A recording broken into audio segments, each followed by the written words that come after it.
একটি digital news পত্রিকার অংশ সেখানে আপনারা দেখতে পাচ্ছেন, যেখানে লেখা আছে যে ভবানীপুরে প্রার্থী মমতাই এবং নন্দীগ্রামে পবিত্র।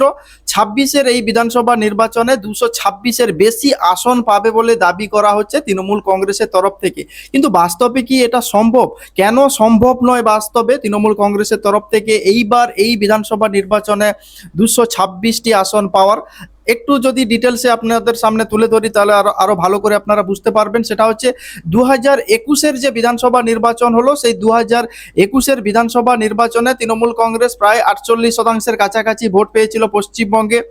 2024-এর যে লোকসভা নির্বাচন হলো, সেই লোকসভা নির্বাচনে নিরিখ ভোটের পার্সেন্টেজ প্রায় 46%-এর কাছাকাছি। ঠিক একই রকমভাবে বিজেপির ভোটের পার্সেন্টেজ ছিল 2021-এর বিধানসভা নির্বাচনে প্রায় বলতে গেলে অর্থাৎ 37%-এর কাছাকাছি। এবং 2024-এর যে লোকসভা নির্বাচন হলো, সেই লোকসভা নির্বাচনে বিজেপির ভোটের পার্সেন্টেজ বেড়ে দাঁড়িয়েছে 39%-এর কাছাকাছি। এবং এই মুহূর্তে যে এসআইআর হয়েছে, সেই এসআইআর এর ফলে 11% ভোটার বাদ পড়ে গেছে, যে ভোটারের বেশিরভাগ অংশটাই নাকি শাসক দল তৃণমূল কংগ্রেসের। অর্থাৎ যদি 70% যদি শাসক দল তৃণমূল কংগ্রেসের ধরা হয়, তাহলে এই যে 11%-এর মধ্যে 7 থেকে 8% ভোটার তৃণমূল কংগ্রেসের ভোটার ছিল, এমনটাই মনে করা হচ্ছে। তার মানে তাদের যে 46% ভোট ছিল 2024-এর যে লোকসভা নির্বাচনের নিরিখে, সেখান থেকে যদি 8% কমে যায়, তাহলে তাদের সংখ্যা দাঁড়াচ্ছে 38%। একই সঙ্গে এই যে বিধানসভা নির্বাচনে যে হাওয়া বদলের একটা পরিবেশ তৈরি হয়েছে পশ্চিমবঙ্গে, যে বিজেপি ক্ষমতায় আসার জন্য বা সাধারণ মানুষের একটা পরিবর্তন করার জন্য চলো পাল্টাই বলে একটা হিড়িক উঠেছে, যেভাবে মানুষের উৎসাহ বা উদ্দীপনা সৃষ্টি হয়েছে। কেন্দ্রীয় স্বরাষ্ট্রমন্ত্রী বা কেন্দ্রের যে বিজেপির যে নেতারা, তারা যখন পশ্চিমবঙ্গে আসছেন, সেখানে যেভাবে জনসমুদ্র লক্ষ্য করা যাচ্ছে। অপরদিকে তৃণমূল কংগ্রেসের সুপ্রিমোর তরফ থেকে যেখানে মিটিং মিছিল বা যে রোড শো গুলো করতে দেখা যাচ্ছে, সেখানে মানুষের সেই হিসাবে ঢল আর আগের মতো, অর্থাৎ 2021-এর সময় তৃণমূল কংগ্রেসকে নিয়ে মানুষের মধ্যে যে একটা উৎসাহ তৈরি হয়েছিল, সেটা 26-এ কিন্তু চোখে পড়ছে না। স্বাভাবিকভাবে এই যে 2024-এর লোকসভা নির্বাচনের নিরিখে যেখানে তারা 46% ভোট পেয়েছিল, এসআইআর এর ফলে যে 11% ভোটার বাদ পড়েছে, যার মধ্যে যদি 8% তৃণমূল কংগ্রেসের হয়, তাহলে সেখান থেকে তাদের ভোটের পার্সেন্টেজ দাঁড়াচ্ছে 38%। এবং যে হাওয়া বদলের একটা পরিস্থিতি শুরু হয়েছে, সেখানে যদি 4-5% ভোট এদিক সেদিক হওয়ার সম্ভাবনা সব থেকে বেশি। অর্থাৎ তাদের যে 2024-এর লোকসভা নির্বাচনের পর পশ্চিমবঙ্গের বলতে গেলে জল অনেক দূর গড়িয়েছে, যেখানে 26,000 শিক্ষক বাতিল থেকে শুরু করে নারী সুরক্ষা নিয়ে একাধিক বিষয় সামনে এসেছে, আরজি করের মতো ঘটনা ঘটেছে। তাই সব দিক থেকে যদি 4-5% ভোট এদিক সেদিক হয়ে যায়, তাহলে তৃণমূল কংগ্রেসের ভোটের পার্সেন্টেজ দাঁড়াবে 32-33%। 32-33% ভোট নিয়ে 26-এর এই বিধানসভা নির্বাচনে বা পশ্চিমবঙ্গের ক্ষমতায় কেউ আসার মতো পরিস্থিতি তৈরি হতে পারে? এই বিষয়ে তো একটা সন্দেহ দানা বাঁধছে। আপনারা কি মনে করছেন যে 33% কি 35% ভোট নিয়ে বিজেপি অর্থাৎ পশ্চিমবঙ্গের ক্ষমতা দখল করতে পারবে তৃণমূল কংগ্রেস? বিজেপি তো শুধু তাদের মাত্র যে হিন্দু ভোট, অর্থাৎ বিজেপির তরফ থেকে যে দাবিটা বারবার করা হয়, পশ্চিমবঙ্গে তারা মাত্র 0.5% মুসলিম ভোট বা সংখ্যালঘু ভোট পায়। তাদের যে পুরো ভোটটা, টোটাল ভোটটাই বলতে গেলে হিন্দু ভোট বলা যেতে পারে। সেই হিন্দুদের একাগ্রতা বা হিন্দুদের একজোট করার জন্য রাজ্যের যে বিরোধী দলনেতা শুভেন্দু অধিকারীকে কিন্তু যেভাবে তিনি ঝাঁপিয়েছেন, তাতে হিন্দুরা আরও ঐক্যবদ্ধ সংঘবদ্ধ হচ্ছে। স্বাভাবিকভাবে হিন্দুদের বা বিজেপির ভোটের পার্সেন্টেজ এই বিধানসভা নির্বাচনে বাড়বে। এবং ওই 33-34% ভোট নিয়ে তৃণমূল কংগ্রেসের পক্ষে এই বিধানসভা নির্বাচনে ক্ষমতায় আসা খুব দুষ্কর ব্যাপার।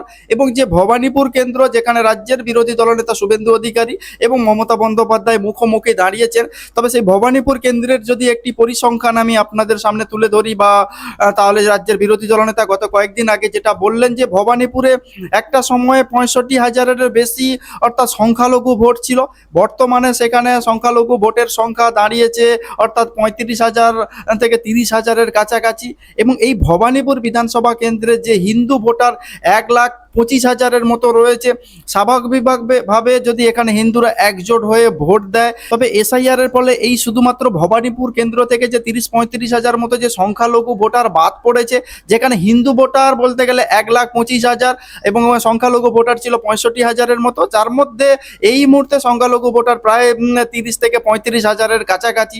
স্বাভাবিকভাবে হিন্দুরা যদি একজোট হয়ে ভোট দেয়, তাহলে মমতা বন্দ্যোপাধ্যায় এই 26-এর বিধানসভা নির্বাচনে ভবানীপুরে হার এক প্রকার বলতে গেলে নিশ্চিত, এমনটাই দাবি করছে রাজ্যের বিরোধী দলনেতা। তবে আরও একটি যেটা আপনারা দেখতে পাচ্ছেন যে স্পর্শকাতর বুথে কেন সিআরপিএফ মোতায়েন, তৃণমূল কংগ্রেসের একটি মামলা খারিজ করে দিল কলকাতা হাইকোর্ট, এবং যেখানে 18ই এপ্রিল যে নির্বাচন কমিশন জানায় যে স্পর্শকাতর বুথে সিআরপিএফ মোতায়েন থাকবে, এর বিরুদ্ধে কলকাতা হাইকোর্টে মামলা করে তৃণমূল কংগ্রেস, এবং সেই মামলা খারিজ করে দিয়েছে বিচারপতি কৃষ্ণা রায়। পুরো বিষয়টি কি, অর্থাৎ এই রাজ্যের যে বর্তমান যে শাসক দল যারা তৃণমূল কংগ্রেস, এই বিধানসভা নির্বাচনে তারা কি চাইছে না যাতে সুষ্ঠু এবং শান্তিপূর্ণভাবে ভোট প্রক্রিয়া সম্পন্ন হোক? প্রথম দফায় আমরা দেখেছি যে বিক্ষিপ্ত কিছু ঘটনা ছাড়া পশ্চিমবঙ্গের ভোটাভুটি মোটামুটিভাবে শান্তিপূর্ণভাবে হয়েছে, এবং ব্যাপক সংখ্যক প্রায় 92.79% ভোট পড়েছে, যা অতীতে কিন্তু পশ্চিমবঙ্গে এইভাবে সাধারণ মানুষ এই যে তাদের যে গণতান্ত্রিক উৎসবে অংশগ্রহণ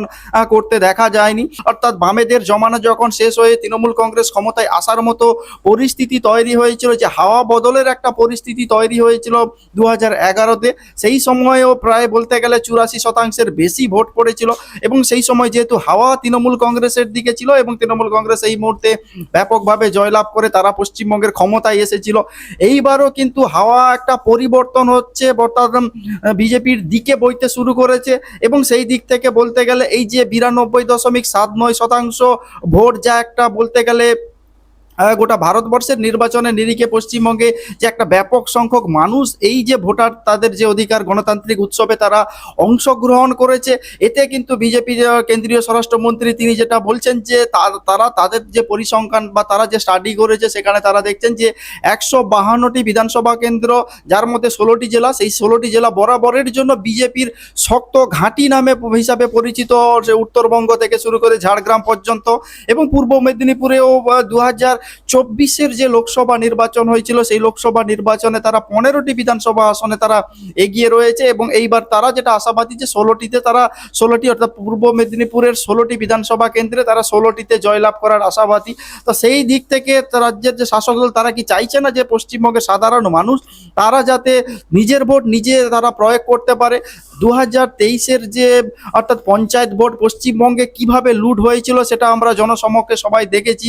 ঠিক একই রকমভাবে এইবার কলকাতা হাইকোর্টে তারা বড় ধাক্কা খেলো সিআরপিএফ বাহিনী মোতায়েনকে নিয়ে। স্পর্শকাতর বুথে সিআরপিএফ মোতায়েন নিয়ে আদালতের দ্বারস্থ হয়েছিল তৃণমূল কংগ্রেস, কিন্তু সেই মামলাটাই এবার খারিজ করে দিল দ্বিতীয় দফার ভোটের আগে। এক প্রকার বলতে গেলে রাজ্যের শাসক দল তৃণমূল কংগ্রেসের আরও একবার বলতে গেলে একটা তারা কলকাতা হাইকোর্টে বড় রকম ধাক্কা খেলো। নির্বাচন কমিশন কেন্দ্রীয় বাহিনী মোতায়েন নিয়ে গত 18ই এপ্রিল একটি বিজ্ঞপ্তি দেয়, এবং সেই বিজ্ঞপ্তিতে জানানো হয় যে এবার যে বিধানসভা নির্বাচনের স্পর্শকাতর বুথে সিআরপিএফ মোতায়েন থাকবে, এবং নির্বাচন কমিশনের সেই সিদ্ধান্তের বিরুদ্ধে আদালতে দ্বারস্থ হয়েছিল তৃণমূল কংগ্রেস, এবং শুক্রবার হাইকোর্টের বিচারপতি কৃষ্ণা রাও বেঞ্চের সেই মামলার শুনানি হয়, এবং সেই শুনানিতে তৃণমূল কংগ্রেসের যে দাবি সেই দাবি খারিজ করে দেওয়া হয়।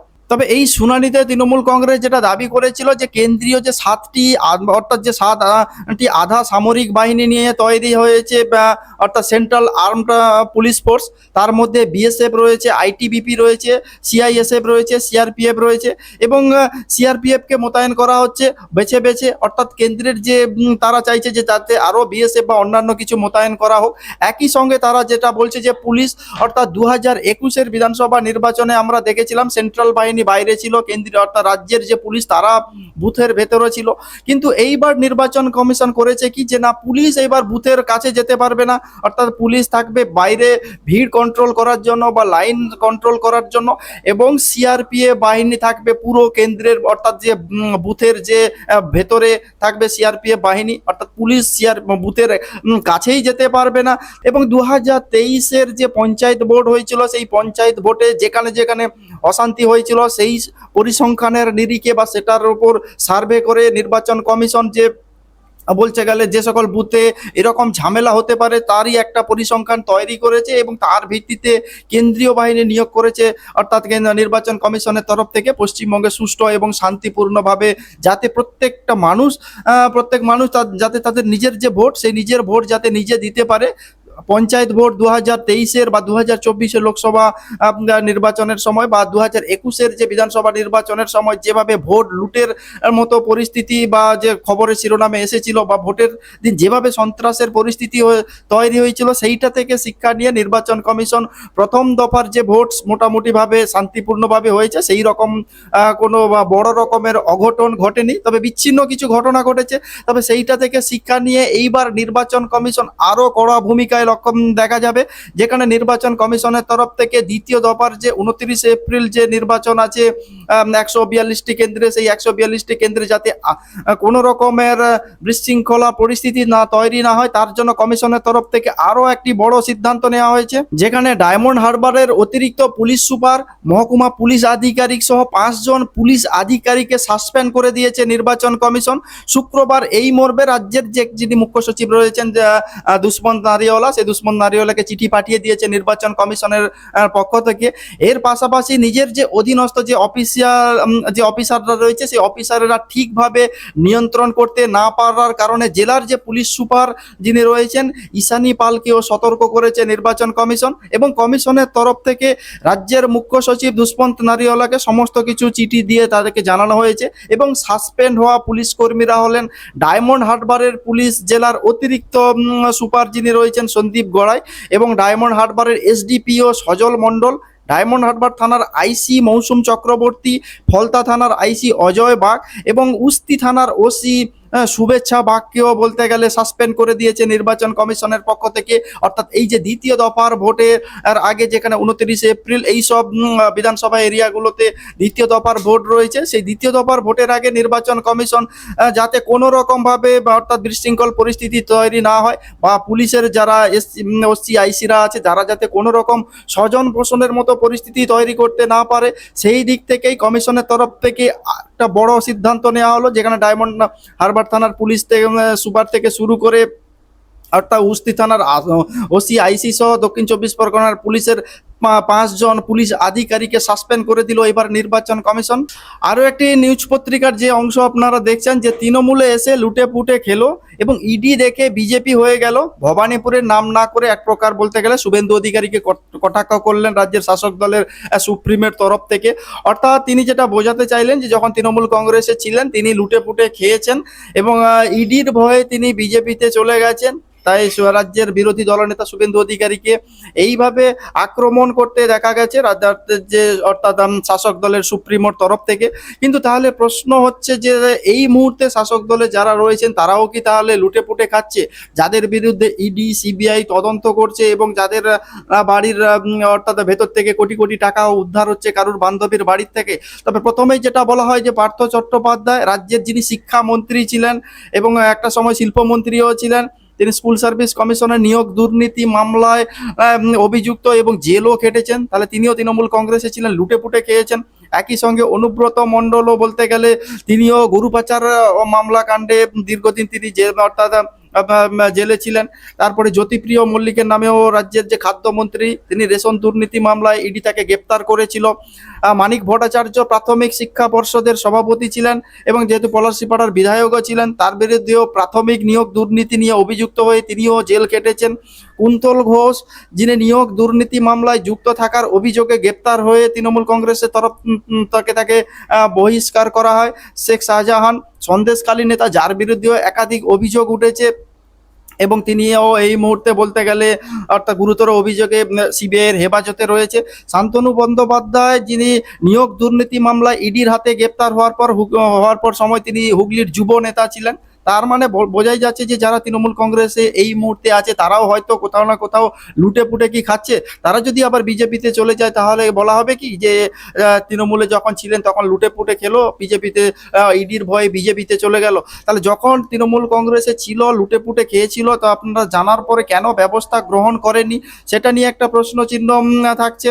এইবার আরও একটি নিউজ পত্রিকার প্রতিবেদনে আপনারা দেখতে পাচ্ছেন যে 27 লক্ষের মধ্যে ট্রাইব্যুনালের নিষ্পত্তি মাত্র 136টা, প্রশ্ন শুনে কল্যাণ বন্দ্যোপাধ্যায় তিনি রাজ্যের তরফ থেকে এইবার হাইকোর্টে যেতে বললেন প্রধান বিচারপতি সুপ্রিম কোর্টের তরফ থেকে।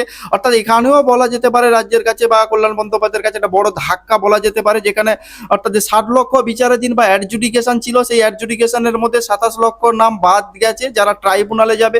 সেই ট্রাইব্যুনাল নিয়েও অর্থাৎ রাজ্যের যে শাসক দল তরফ থেকে তারা সুপ্রিম কোর্টে আবার গেছিল, যেখানে বলা হয়েছিল যে ভোটের মাত্র 2 দিন আগে যারা ট্রাইব্যুনালে পাস করতে পারবে তারা ভোট দিতে পারবে। তবে সেটা নিয়ে এইবার যেটা দেখতে পাচ্ছেন মধ্যে নিষ্পত্তি হয়েছে মাত্র 136টা। তাহলে এত ঢাকঢোল পিটিয়ে এই যে পশ্চিমবঙ্গে এই যে ট্রাইব্যুনালের মতো পরিস্থিতি কেন তৈরি হলো?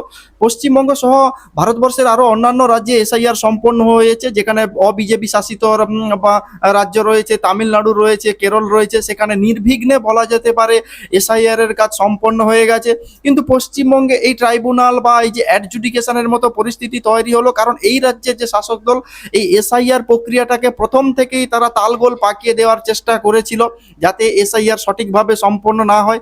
এবং প্রথম থেকেই অর্থাৎ পর্যাপ্ত যারা ওই এসআইআর এর কাজ করবেন এবং যে ডেটা এন্ট্রি অপারেটরদের নেওয়া হয়নি। আর এবং এই যে ভোটার তালিকায় বলতে গেলে ঢালাওভাবে সব নাম ঢুকিয়ে দেওয়া হয়েছিল। এবং এরাও বলতে গেলে রাজ্যের যে শাসক দল তারা প্রথম থেকে তালগোল পাকিয়ে এসআইআর প্রক্রিয়াকে তারা সুপ্রিম কোর্টে একাধিকবার যায় এবং সুপ্রিম কোর্টের তরফ থেকে কোথাও একটা যেটা বোঝানো বা অর্থাৎ বোঝার চেষ্টা করা হয় যে যদি নির্বাচন কমিশন সঠিক বা এসআইআর এর কাজ পশ্চিমবঙ্গে করে তাহলে সঠিকভাবে আদৌ হয়তো করা সম্ভব কিনা সেটা নিয়ে প্রশ্ন থাকবে, কিন্তু তাদের উপরে প্রেসার আসবে বিভিন্ন রকম ভাবে। তাই অর্থাৎ সুপ্রিম কোর্টের তরফ থেকে বিচারক মণ্ডলীদের ঠিক করা হয় যে তারা অ্যাডজুডিকেশনের যে তালিকা যে নাম বাদ পড়েছে তাদের যে সমস্ত রকম তথ্য তারা পরীক্ষা নিরীক্ষা করবে এবং সেই মতো তারপরে দেখা যায় যে বিচারকদের উপরেও আক্রমণ হয়। তারপরে 27 লক্ষ নাম বাদ যায় যে 60 লক্ষের মধ্যে যে অ্যাডজুডিকেশন ফলে তার মধ্যে আবার সুপ্রিম কোর্টে আবেদন জানানো হয় যে যারা ট্রাইব্যুনালে পাস করবে তাদেরকে ভোট দিতে বা তাদেরকে ভোটাধিকার তাদের যে অধিকার সেটা তাদেরকে দিতে হবে। এবং তারপরে অর্থাৎ সুপ্রিম কোর্টের তরফ থেকে যে নির্দেশ দেওয়া হয় যে ভোটের 2 দিন আগে যে ট্রাইব্যুনালের যারা পাস করতে পারবে তারা ভোট দিতে পারবে। কিন্তু এইবার যেটা দেখা যাচ্ছে যে 27 লক্ষের মধ্যে মাত্র নাকি 136টা নাম নিষ্পত্তি হয়েছে। কিন্তু তাহলে প্রশ্ন হলো এত ঢাকঢোল পিটিয়ে এত হাইকোর্ট করে তাহলে লাভটা কি হলো? সাধারণ মানুষ যারা বাদ পড়েছে, যাদের হয়তো কোনো কিছু সমস্যা টেকনিক্যাল সমস্যার জন্য ট্রাইব্যুনালে চলে গেছে, তারা আদৌ কি এই বিধানসভা নির্বাচনে তো ভোট দিতে পারছেন না। অর্থাৎ এরা যদি প্রথম থেকেই সহযোগিতা করতো তাহলে পশ্চিমবঙ্গে এই ট্রাইব্যুনালের মতো পরিস্থিতি বা অ্যাডজুডিকেশনের মতো পরিস্থিতি পশ্চিমবঙ্গে তৈরি হতে না।